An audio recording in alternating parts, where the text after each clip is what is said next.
I think we have a range of interests in Afghanistan, and that we share those interests with Europeans. First and foremost is simply our security, and that applies to the United States and Europe equally. Afghanistan was the place from which the United States was attacked on 9/11. We had walked away and left it to its own devices, and it had become a haven for various terrorist groups, including and most particularly Al-Qaeda, which used it as a haven to develop plans and training and the capacity for attacking the United States and Europe.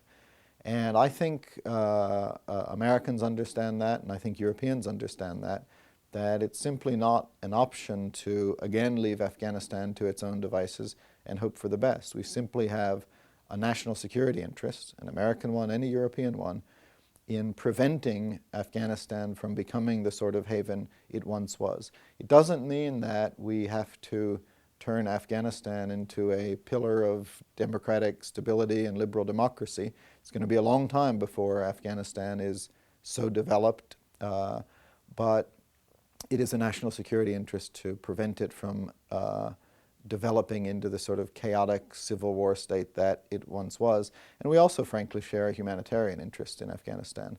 When we left Afghanistan to its own devices, it was either broken down into fragmented warlordism and civil war, killing millions of people, or later in the 1990s, taken over by the Taliban, who imposed sort of 8th century almost totalitarian rule, preventing girls from going to school and abusing human rights. And I think that's another thing that Americans and Europeans share. We don't want to see Afghanistan end up in that sort of place again.